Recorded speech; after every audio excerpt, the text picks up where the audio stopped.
na ay tinuhuan ang mga Hudiyo nga kung ang tubig flowing, it means life-giving. So kung makasalom ka sa maong tubig, mawagtang imong sala. Pero kung ang tubig stagnant, wala galihok, it means suffering.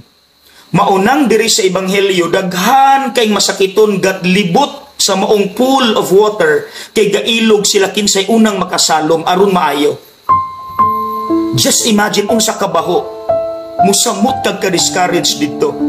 Maunang paglabay ni Jesus, walay nakaila kay gauna na ang ilang reklamo. O giduol ni Jesus ang katong nagsakit na og 38 years. Iyang gipangutana, gusto ba kang maayo? Now take note, wala gitubag og yes sa masakiton, kay gauna ang iyang reklamo. Wala mong muhatod na ko dito, maunang di ko maayo. See? Realidad na mga igsoon. Nga basta gani naanad na ta sa sala, naanad na ta sigig reklamo, basol sa Ginoo tungod sa problema, tinuod gyud sama sa nahitabo sa Ebanghelyo, malimot na pudta nga naa man di ay Ginoo nga gamhanan kaayo ug makahimo sa tanang butang. Maunang mga igsoon ayaw kumpiyansa sa yawa. Kay kusog kay na usugnod, pag-abot sa problema bitaw, hunghong din na siya. Blame God! Blame God! No!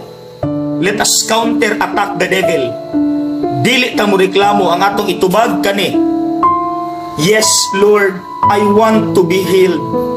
Kay di ay mga igsuon, kada abot day sa problema sa atong kinabuhi, mangutana day ng Ginoo, gusto ba kang maayo? Pero dili ta kadungog no, kay gauna ang atong reklamo. So karon nga nakabalo na ta, mangutana ang Ginoo nato pag abot sa problema o sakit, kani dayon. Yes, Lord, I want to be healed.